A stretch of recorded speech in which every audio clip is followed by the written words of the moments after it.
आपल्या सर्वांना कल्पना आहे की लीलावती हॉस्पिटल हे मुंबईतील अतिशय प्रख्यात आणि नामवंत असं हॉस्पिटल आहे. या ठिकाणच्या जे बोर्ड ऑफ ट्रस्टीज आहे त्या बोर्ड ऑफ ट्रस्टीजनी परमवीर सिंग जे पूर्वी मुंबईचे पोलीस आयुक्त होते, नंतर ते लीलावतीमध्ये बोर्ड ऑफ ट्रस्टीज त्यांच्या संचालक मंडळावर गेले होते. त्यांच्याबद्दल अतिशय गंभीर तक्रारी तिथल्या ट्रस्टीजनी तिथल्या डॉक्टर्सनी केलेल्या आहेत. त्याच्यामुळे जे या बातम्या बाहेर आल्या आहेत त्यामध्ये प्रामुख्याने तिथल्या डॉक्टरकडनं पैसे 25-25 लाख रुपये डॉक्टरकडनं पैसे घेणं अशी वादग्रस्त त्या ठिकाणची कारकीर्द त्यांची राहिली आहे. आणि म्हणून लीलावती हॉस्पिटलनी त्यांना संचालक पदावरनं बडतर्फ केल्या अशी बातम्या आल्यात. आपल्याला माहित आहे की मी जेव्हा राज्याचा गृहमंत्री होतो त्यावेळेस मुंबईमध्ये माननीय मुकेश अंबानी यांच्या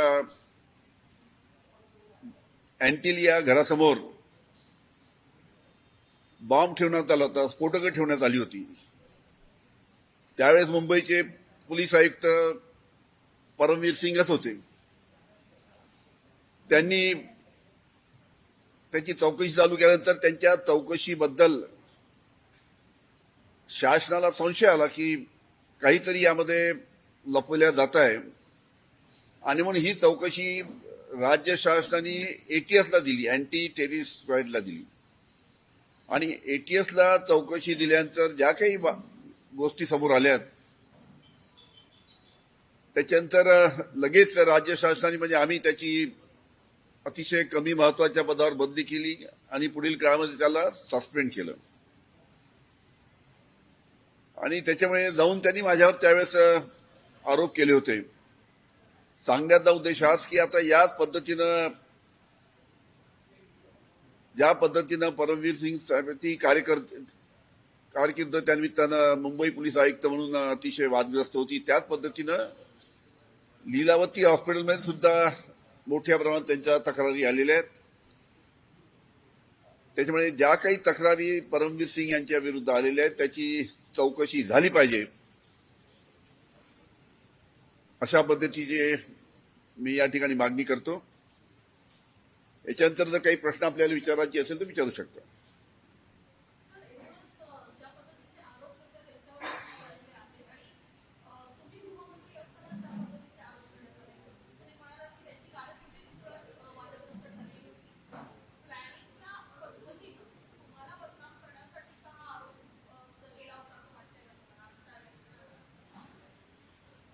कसं आहे की त्यांनी माझ्यावर आरोप केल्यानंतर मी स्वतः मागणी केली की माझ्यावर जे आरोप झाले त्याची चौकशी झाली पाहिजे.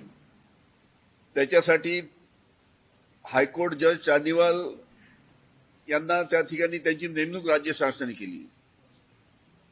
न्यायमूर्ती चांदीवाल यांनी 11 महिने त्याची चौकशी केली आणि त्या चौकशीच्या दरम्यान आमच्या वकिलांनी जेव्हा न्यायमूर्ती चांदीवालला विनंती केली की त्यांना तुम्ही परमवीर सिंग यांना कोर्टामध्ये हजर करा, आम्हाला त्यांचा जबाब घ्यायचा आहे.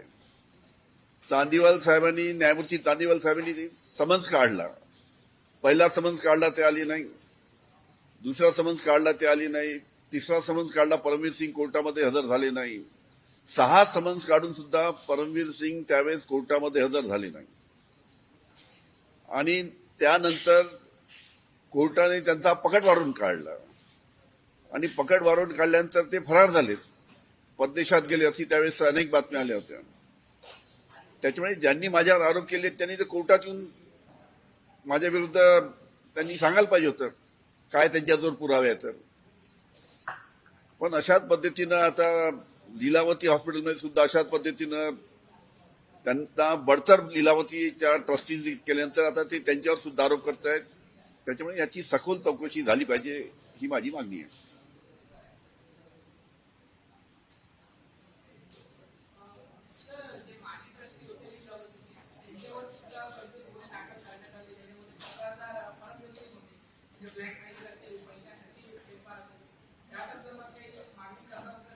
कसं आहे की त्यांची ही परमवीर सिंगची मोडस ऑपरेंडीच आहे. आम्ही जेव्हा राज्य शासनाने जेव्हा त्याची बदली केली, त्याला सस्पेंड केलं, तेव्हा त्यांनी आमच्यावर आरोप केले. आता लीलावती हॉस्पिटलने त्यांना बडतर्फ केल्यानंतर, त्यांना बोर्ड ऑफ ट्रस्टीच्या याच्यावरनं त्याला काढल्यानंतर आता त्यांनी त्याचे आरोप करतायत. जसं राज्य शासनाबरोबर ते वागले होते, ज्या पद्धतीनं चुकीचे आरोप केले होते, त्याच पद्धतीनं आता त्यांच्यावर करता दिसतं.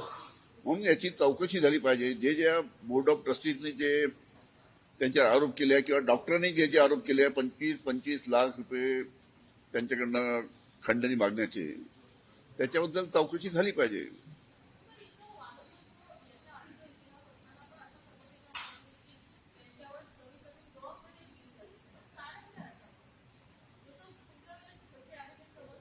असं आहे की राज्य शासनामध्ये अनेक अधिकारी राहतात.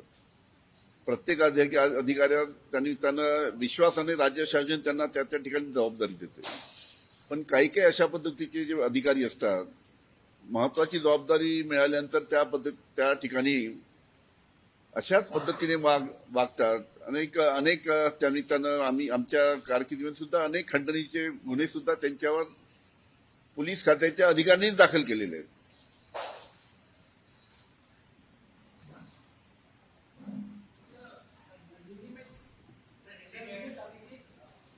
हिंदी में ऐसा है कि मुंबई में जो लीलावती अस्पताल है, बहुत ही प्रेस्टिजियस और बहुत ही जिसका नाम है, ऐसा अस्पताल लीलावती अस्पताल है. वहां पे बोर्ड ऑफ ट्रस्टीज पे जो पूर्व मुंबई के पुलिस आयुक्त रिटायर होने के बाद में उन्होंने वहां पे ट्रस्टी करके उनको लिया था. लेकिन लीलावती अस्पताल में जब वो ट्रस्टी करके काम लेते थे, उनके ऊपर काफी गंभीर आरोप वहां की जो ट्रस्टीज है, मेंबर ऑफ ट्रस्टीज, उन्होंने बहुत गंभीर आरोप उनके ऊपर किए कि किस प्रकार से पद का दुरुपयोग उन्होंने किया, किस प्रकार से डॉक्टर लोगों से 25-25 लाख रुपए खंडनी उन्होंने मांगी. इस प्रकार के आरोप बोर्ड ऑफ ट्रस्टीज ने उनके ऊपर किए हैं. आपको पता है कि इस प्रकार की आदत परमवीर सिंह की पुरानी है. माननीय मुकेश जी अंबानी, इनका जो मकान है एंटीलिया के सामने, मैं जब गृहमंत्री था उस वक्त परमवीर सिंह उस टाइम मुंबई के पुलिस आयुक्त थे. उस वक्त एंटीलिया के घर के सामने बम रखा गया, जिलेटिन. और उसकी जब पुलिस ने इंक्वायरी चालू की तो राज्य शासन को इसका डाउट आया कि जिस प्रकार से मुंबई के पुलिस आयुक्त परमवीर सिंह उस टाइम के जिस प्रकार के राज्य शासन को ब्रीफिंग देते थे, उसके बारे में राज्य शासन को शंका आई और उसके लिए उनके हाथ की इंक्वायरी निकाल के, परमवीर सिंह के हाथ की इंक्वायरी निकाल के वो इंक्वायरी एटीएस को दी गई. और एटीएस को देने के बाद में जो सच्चाई सामने आई, पूरे एंटीलिया के मामले में जो अधिकारी इन्वॉल्व थे उसमें उसके मास्टरमाइंड, उसके जो एंटीलिया के सामने बम रखने के मास्टरमाइंड परमवीर सिंह थे. ऐसी जानकारी जब हमारे पास आई तब हमने उनका तबादला एक साइड पोस्ट पे किया और उनको सस्पेंड किया. और उनको सस्पेंड करने के बाद में उन्होंने हमारे ऊपर आरोप लगाए. हमारे ऊपर आरोप लगाने के बाद में हमने दरखास्त की शासन को, भाई मेरे ऊपर जो आरोप लगाए उसकी इंक्वायरी होना चाहिए. हाईकोर्ट जज माननीय चांदीवाल साहब, इन्होंने उसकी इंक्वायरी की. उनके कोर्ट में हमारे वकील ने जब बोला कि भाई परमवीर को कोर्ट में बुलाइए, चांदीवाल साहब के कोर्ट ने जब परमवीर के लिए समन्स निकाला कोर्ट में हाजिर रहने के लिए। पहला समन्स निकाला, परमवीर कोर्ट में आए नहीं, दूसरा समन्स निकाला, तीसरा निकाला, चौथा निकाला, 6 समन्स निकाले, उसके बावजूद भी वो कोर्ट में हाजिर नहीं हुए। उसके बाद में उनका पकड़ वारंट निकाला गया। पकड़ वारंट निकालने के बाद में वो लापता हो गए, फरार हो गए। उस टाइम खबरें आ रही थी देश के बाहर चले गए।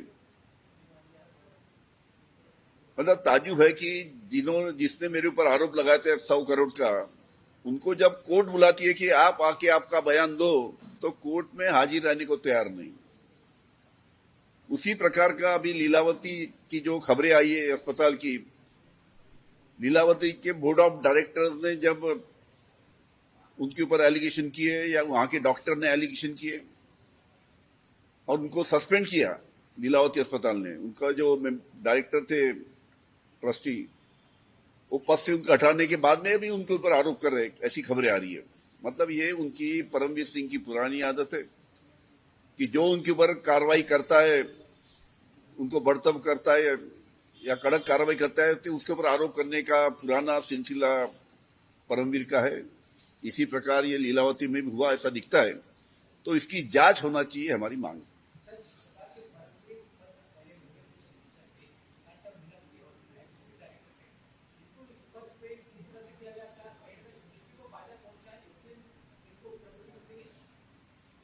शायद लीलावती अस्पताल को उनके बारे में मालूम नहीं होगा कि कितना नटोरियस पुलिस ऑफिसर है। ऐसे है कि मुंबई में और मुंबई पुलिस और महाराष्ट्र पुलिस में बहुत अच्छे अच्छे ऑफिसर है। मतलब 99% अफसर बहुत अच्छे हैं। कुछ लोग जो रहते परमवीर सिंह जैसे, उसकी वजह से पूरा पुलिस फोर्स बदनाम होता है। बहुत अच्छे अच्छे ऑफिसर है। मतलब 99% अफसर बहुत अच्छे हैं। कुछ लोग जो रहते परमवीर सिंह जैसे, उसकी वजह से पूरा पुलिस फोर्स बदनाम होता है।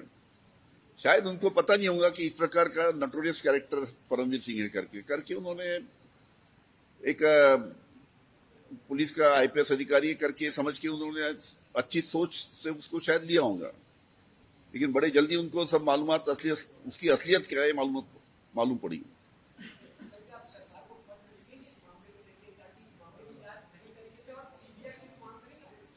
हम उसकी सरकार को जरूर लिखेंगे और इसकी जांच होना चाहिए, हमारी उसमें मांग है कि जिस प्रकार से एलिगेशन वहां के बोर्ड ऑफ डायरेक्टर्स कर रहे हैं, जिस प्रकार के एलिगेशन वहां के लीलावती के डॉक्टर्स कर रहे हैं, तो उसकी जांच होना चाहिए और जो सच है वो सामने आना चाहिए।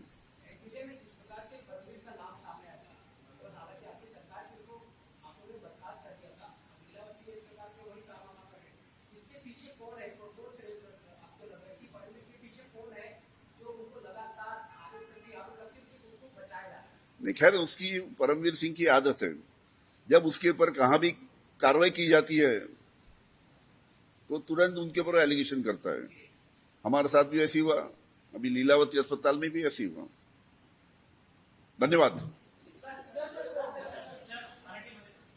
दादा सांगितलं नाही।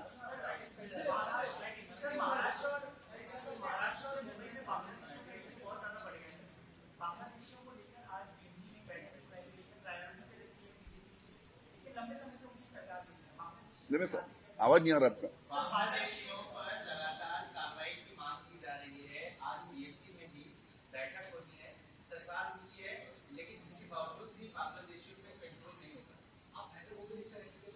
मैं उसकी पूरी मांग लेके उसके बारे में सविस्तर बात करूंगा।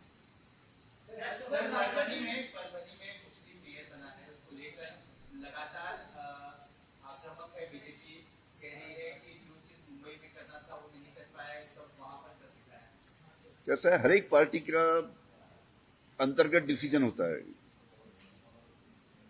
और अब हर एक पार्टी को वहां पे अब खुद का डिसीजन लेने का अधिकार है। वो अधिकार से उन्होंने वहां पे उसका नियुक्ति वहां पे की होंगी परभनी में, मुस्लिम जो महापौर बना है, तो पार्टी के अंतर्गत डिसीजन है उनका। सर, राज्यातील निवडणुकांनंतर आता महाविकास आघाडी संपुष्टात आल्याची चर्चा आहे, काय नेमकं सध्याची स्थिती आहे? असं आहे की स्थानिक स्वराज्य संस्थेच्या निवडणुकीमध्ये स्थानिक स्तरावर जे अध्यक्ष राहतात की प्रमुख नेते राहतात त्या त्या जिल्ह्यातले त्यांना अधिकार दिले जातात. आणि अशा वेळेस अनेक ठिकाणी कोण कोणाबरोबर युती करते काही समजत नाही. त्याच्यामुळे अनेक ठिकाणी शिवसेनेची बीजेपीवर झाली, ठाकरेंच्या शिवसेनेची एकनाथ शिंदेच्या शिवसेनेवर झाली, राष्ट्रवादीची अजून कोणाबरोबर झाली, बीजेपीवर झाली, असं एखाद्या ठिकाणी झालंय. अशा अनेक ठिकाणी स्थानिक स्वराज्य संस्थेमध्ये ह्या अशा पद्धतीनं खालच्या स्तरावर, जिल्ह्याच्या स्तरावर निर्णय होत असल्यामुळे अशा प्रकारच्या युती होत राहतात. त्याच्यामुळे महाविकास आघाडी ही सक्षमपणे एकत्र आहेत. जे काय तिन्ही प्रमुख पक्ष आणि आमचे मित्र पक्ष आहेत, एकत्रित सर्व या निवडणुकीमध्ये झाल्यानंतर एकत्रितपणे परत काम करतील.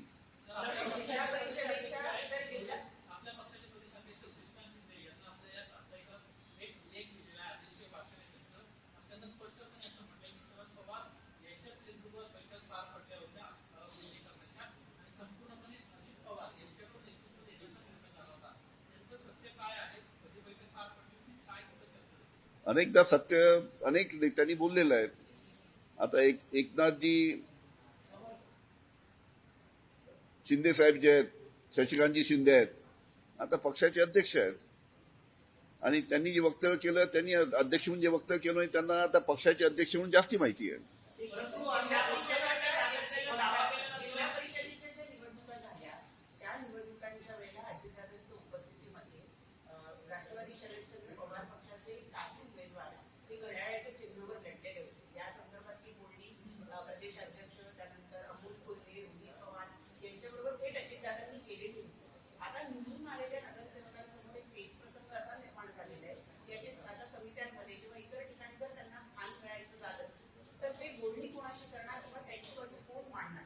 त्यामुळे आता जे तुतारीचे जे कोणी नगरसेवक जे घड्याळाच्या चिन्हावर निवडून आलेले त्यांचं एक मोठी अडचण निर्माण झाल्याचं बोललं जात आहे. तुम्हाला काय वाटतं? असं आहे की आता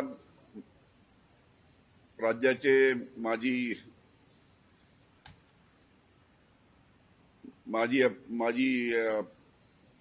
उपमुख्यमंत्री अजित पवार यांचं जे दुर्दैवी निधन झालं त्याच्यात आत्ताच जेमतेम 13वा दिवस झाले आहे. दुखवटा आता 13वा दिवस म्हणजे संपलेला आहे. त्याच्यामुळे आता या बाबतीत पुढील काळामध्ये बैठका होतील. अशा ज्या कुठे अडचणी आहेत ते वरिष्ठ मंडळी एकत्र बसून त्या सॉल्व्ह करतील. तुम्ही म्हणताय की शशिकांत शिंदे हे दावा करतायत ते योग्य आहे, परंतु दुसरीकडनं मात्र सुनील तटकरे किंवा प्रफुल्ल पटेल हे सातत्यानं वारंवार भूमिका मांडतात की विलीनीकरणाच्या संदर्भात कोणतीच चर्चा ही झालेली नव्हती. जर चर्चा झाली असती तर त्यांनी आमच्याशी या सगळ्या संदर्भात बोलून दाखवलं असतं, अशा पद्धतीचा दावा त्यांच्याकडे करण्यात. ठीक आहे, शशिकांत शिंदे हे आमच्या पक्षाचे सन्माननीय अध्यक्ष आहेत आणि त्यांनी आपली भूमिका मांडली आहे.